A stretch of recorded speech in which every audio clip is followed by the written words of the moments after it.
Good morning, welcome back to my channel and welcome back to my new video. আজকের ভিডিওটা শ্রাবণের প্রথম সোমবার। তো শ্রাবণের প্রথম সোমবারে আমরা কোথাও যাই আর না যাই, মহাকাল বাড়িতে জল ঢালতে অবশ্যই যাব। কারণ আমাদের এখান থেকে মহাকাল বাড়িটা খুব একটা দূর না, কারণ ওখানেই স্বয়ং আমাদের বাবা ভোলানাথ বসে থাকে। আমরা তো আর বাবার সঙ্গে দেখা করতে কেদারনাথ, অমরনাথ হুট করেই চলে যেতে পারি না। ওগুলো সব ছেলেদের ভাগ্য। ছেলেরা চাইলেই যখন যেখানে সেখানে চলে যেতে পারে। তো আমরা চাইলেও, আমাদের মন চাইলেও, আমাদের স্বপ্নের জায়গা হলেও আমরা কিন্তু সবসময় সেটা পেরে উঠতে পারবো না। আমাদেরও ইচ্ছে হয় যে শ্রাবণ মাসে বা অন্য কোনো মাসেই হোক বাবার কোনো ধামে চলে যাই, যেমন অমরনাথ চলে যাই। আমার তো স্বপ্নের তীর্থস্থান অমরনাথ। ওখানে আমার হয়তো বেঁচে থাকার আমি মরার একদিন আগে হলেও চেয়েই যাব যে আমি যেন অমরনাথে বাবার দর্শন করতে পারি। কেদারনাথ, এই সমস্ত জায়গায় তো আমাদের যাওয়ার সব সময় একটা স্বপ্ন থাকে, কারণ আমরা যেহেতু বাবার ভক্ত। বাবার কাছে না গেলে আমাদের মনটা শান্তি হয় না। আর আমরা যখন জানি যে বাড়িতে বসে বাবাকে ডাকলেও বাবা মনের ইচ্ছে পূরণ করে দেবে আর বাবা আমাদের প্রণামটা সব জায়গা থেকেই নেবে, কিন্তু তবুও কি আমরা বাড়ির থেকে বসে ডাকলেই মন শান্তি হয়? হয় না। মনে হয় বাবার বাড়িতে গিয়ে বাবাকে ডাকি। তাই আমরা ছুটে চলে যাই মহাকাল বাড়িতে। যে কোনো কিছু হলেই আমাদের মনে হয় যে আমরা মহাকাল বাড়িতে গিয়ে একটু পূজা দিয়ে আসি, তাহলে আমাদের মনটা শান্তি হয়ে যাবে। তো খুব ভিড় থাকে আর কি এই সমস্ত দিনগুলোতে। শ্রাবণ মাসে যেহেতু প্রথম সোমবার, আর শ্রাবণ মাসের প্রত্যেকটা সোমবারেই অনেক ভিড় হয় মহাকাল বাড়িতে। তাই জন্যে আমরা খুব তাড়াহুড়ো করে পুজো দিব এটা ভেবে গেলেও আমার মন থেকে এত তাড়াতাড়ি আমি পুজো দিলে শান্তি পাই না। তাই আমার মনে হয় একটু কেউ অপেক্ষা করুক, তবুও আমি যখন লাইন ধরে দাঁড়িয়ে আমার সিটটা আমার জায়গাটা পাই, তখন মনে হয় বাবাকে একটু শান্তি করে পুজো দিয়ে আসি। বাবাকে সব কিছু দিয়ে শান্তি করে পুজো না দিলে আমার মনে হয় পুজোটা সম্পূর্ণ হয়নি। তাই এই ঠেলাঠেলির মধ্যেও আমি একটা জায়গা নিয়ে বসে পড়েছি যে এখানে তো সবাই বকাবকি দিতেই থাকবে, কিন্তু পুজোটা তো আর আমি একটু পরে ঠিক করে দিতে পারবো না। একবার বেরিয়ে গেলে তো আর ভালো করে পুজো দেওয়া হবে না, তখন আরও ভিড় লেগে যাবে। তাই যে যতই বকাবকি করুক না কেন, আমি আমার মন দিয়ে পুজোটা ভালো করে করে তারপরেই উঠবো।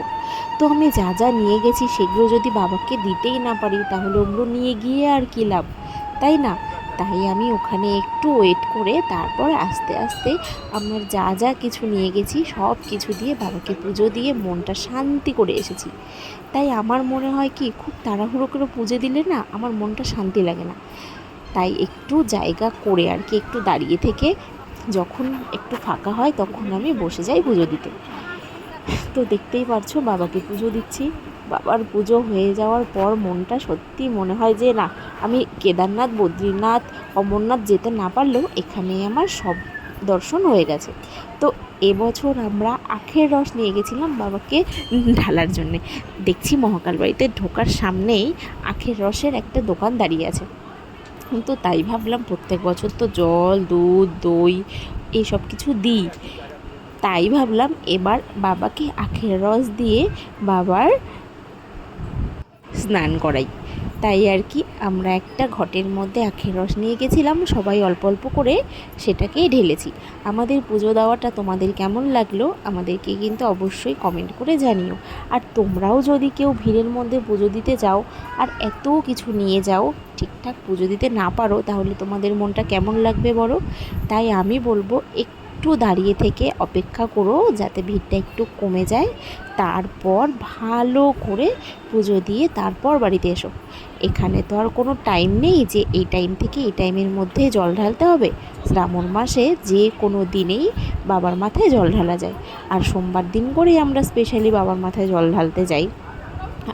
আর আমি যেহেতু শ্রাবণ মাসটা গোটা মাসটাই নিরামিষ খেয়ে থাকবো, তাই আমি চাইলে যে কোনো দিনই বাবার মাথায় জল ঢালতে পারবো।